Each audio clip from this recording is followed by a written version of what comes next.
three key takeaways that I want to touch on with respect to saying no. And the first is that saying yes to everything distracts you from your purpose, and it actually weakens your performance. Have you ever set an intention to go on vacation to relax and rejuvenate yourself, only to come back from the vacation and need a vacation from the vacation because while on the vacation, you said yes to skiing and horseback riding and dinner with people who you barely knew and canoeing and hiking and all of these things that actually distracted you from your intention of relaxing. It distracted you from what you set out to do for your vacation. And yes, you may have been with other people, but you also have ownership in creating and co-creating a vacation that works for you. And so that's no different than in the workplace. You know, a confident no actually frees you to deliver better on your commitments, the things that are the priorities that not only you set for yourself, but that your key stakeholders, whether it be your supervisors or your customers, have set for you.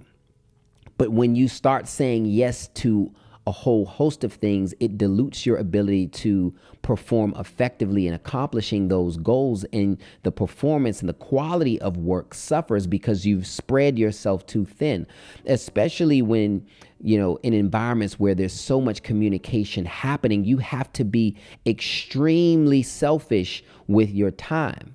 And in an environment where there's a hybrid workplace where people want to meet virtually all the time, you can get caught up in meetings.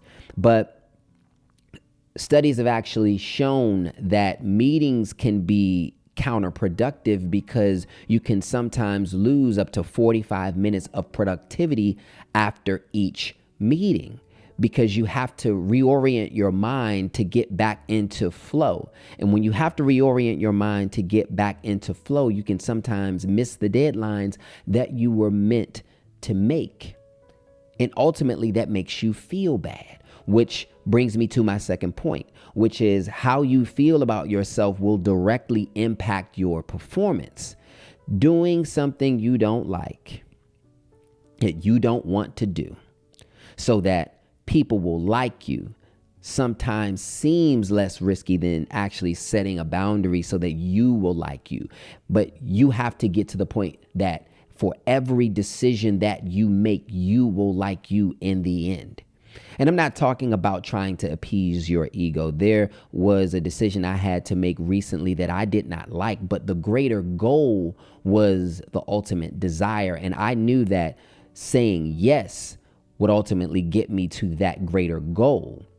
So it was not appropriate for me to say no in that instance, although my ego was telling me to say no because you need to prove a point. But I had to check that ego at the door, because saying yes in that instance actually got me closer to my goal. So I'm not talking about those instances. I'm talking about the instance where when you say yes, you know you're going to feel bad because you've actually done yourself a disservice by not respecting your boundaries, by not respecting the priorities that you have set for yourself.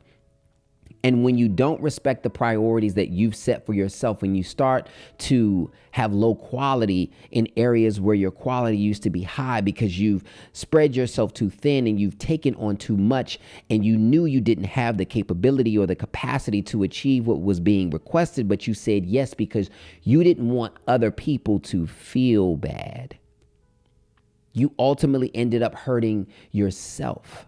Which brings me to my third and final point that I want to touch on here, which is that enforcing boundaries is actually a form of self-respect, and people respect people who respect themselves.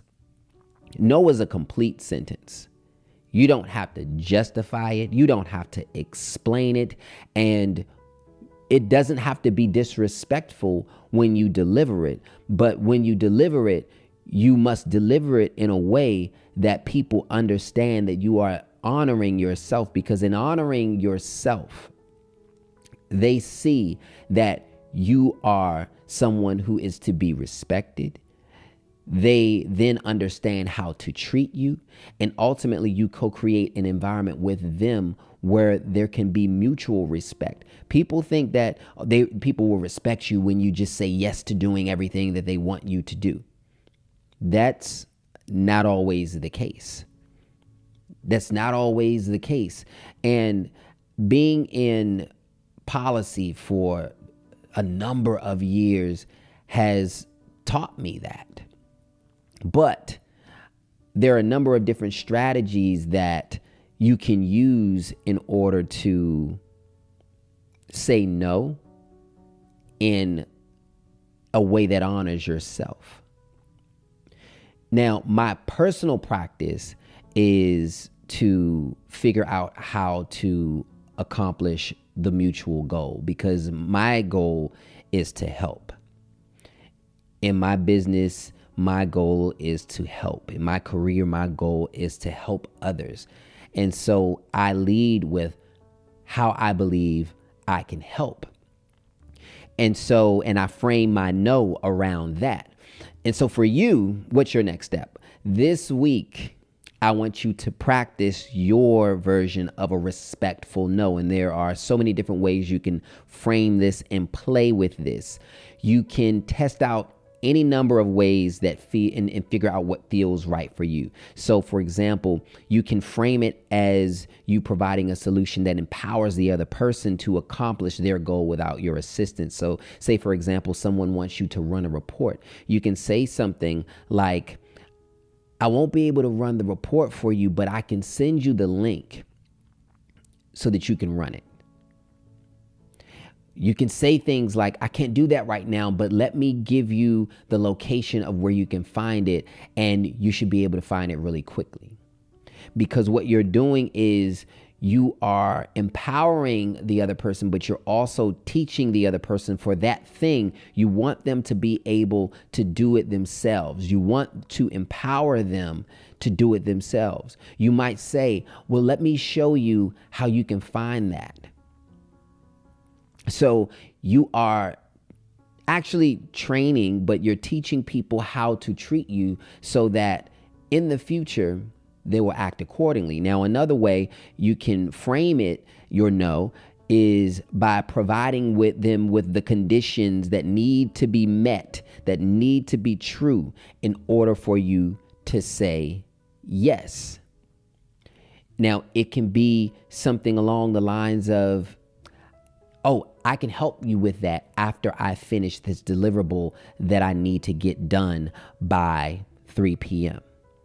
So that says I can help you, but I got to get my stuff done first. So no to your desire or your request to get this by 1 p.m., but I can help you after 3. Now, as I mentioned earlier, my career and my work in policy has sort of trained my mind to figure out how to get people to yes within the confines of the boundaries, if you will. And so if someone were to come to me and say, well, can I buy this? Well, you can buy this if you meet these 3 conditions, or you can travel here if you meet this approval condition. And so you're setting the conditions under which a yes will feel comfortable, in which you will feel comfortable with saying yes, so that you won't have to say no. So it might be no to their initial ask, but yes to something that makes you feel more comfortable. And the last is you can just be more direct with your no. Now, for some of you, this might not feel right because it might be off-putting for some people. I can't tell you how many times I've been asked to attend a meeting and someone will blindside me with, oh, do you want to jump on that call? And I'll say no. And I'll keep doing whatever I'm doing. Or, they will say, oh, I can include you in this discussion. Or do you need me to send that to you? No, I'm fine. and I'll keep doing whatever I'm doing. You can say no, or you can use an appropriate synonym that will get you to the same result. So, for example, if someone's asking you to attend a meeting, you can just simply let them know, I'm unavailable at that time. And again, your no doesn't require an explanation. Too much explaining opens the door for other people to negotiate your no for you, because ultimately they want to get you to a yes. One of my favorites, which I use in my personal life when people ask me for money, and also in my career, is that's not in the budget.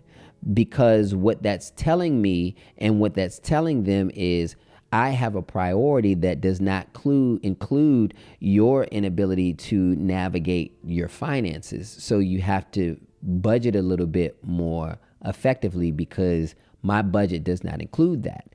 Now, there are a number of ways, again, that I mentioned that you can attack this, but play with it, make it your own, and make sure that it feels right for you, because ultimately you have to live with your style of saying no.